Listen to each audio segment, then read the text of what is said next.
বাংলাদেশে আশ্রয় নেওয়া ৩,০৮,৭৯৭ জন রোহিঙ্গাকে রাখাইন রাজ্যের সাবেক বাসিন্দা হিসেবে স্বীকৃতি দিয়েছে মিয়ানমার।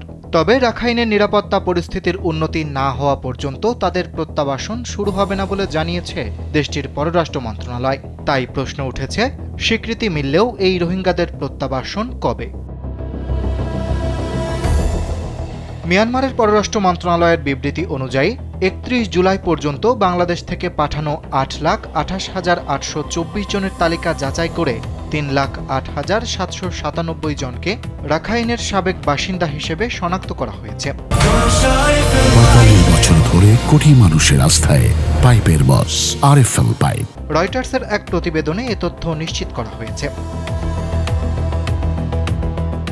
তবে একই তালিকায় আরও ১,১৩,৫০৭ জনকে যাচাই করা সম্ভব হয়নি বলে জানিয়েছে মিয়ানমার। আর ৪,২৪১ জনের বিরুদ্ধে সন্ত্রাসী কর্মকাণ্ডে জড়িত থাকার তথ্য পাওয়ার দাবি করেছে দেশটি। রোহিঙ্গা সংকটের শুরু ২০১৭ সালে। জাতিসংঘের তথ্য অনুযায়ী ওই বছর মিয়ানমারের নিরাপত্তা বাহিনীর দমনপীড়নের পর ৭ লাখের বেশি রোহিঙ্গা বাংলাদেশে পালিয়ে আসে। এরপরও অনিশ্চিত নৌ ও স্থলপথে আরও রোহিঙ্গা বাংলাদেশে আসছে। এদিকে স্বীকৃতি দিলেও এখন বড় বাধা রাখাইনের নিরাপত্তা পরিস্থিতি। মিয়ানমারের সামরিক বাহিনীর সঙ্গে সেখানে লড়াই চলছে জাতিগত সশস্ত্র গোষ্ঠী আরাকান আর্মির। গোষ্ঠীটি রাখাইন রাজ্যের জন্য বৃহত্তর স্বায়ত্তশাসনের দাবি করে আসছে। মিয়ানমার বলছে, পরিস্থিতি স্থিতিশীল হওয়ার পরই শুরু হবে প্রত্যাবাসন।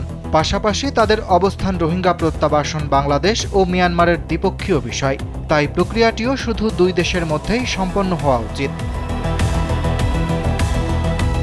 অথচ এর আগেও প্রত্যাবাসনের উদ্যোগ নিয়েছিল দুই দেশ। ২০১৮ ও ২০১৯ সালে বিভিন্ন প্রস্তুতি নেওয়া হলেও শেষ পর্যন্ত একজন রোহিঙ্গাকেও মিয়ানমারে ফেরত পাঠানো সম্ভব হয়নি। শুধু বাংলাদেশ নয়, মালয়েশিয়া থেকেও ৫,০০০ রোহিঙ্গাকে ফিরিয়ে নিতে সম্মত হয়েছিল মিয়ানমার।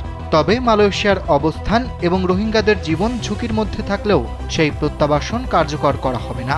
ফলে ৩ লাখের বেশি রোহিঙ্গাকে রাখাইনের সাবেক বাসিন্দা হিসেবে স্বীকৃতি দেওয়াকে অগ্রগতি হিসেবে দেখা হলেও নিরাপত্তা পরিস্থিতি ও প্রত্যাবাসনের বাস্তব নিশ্চয়তা এখনও রয়ে গেছে বড় প্রশ্ন হয়ে। অরিত্র বাসু, কালবেলা।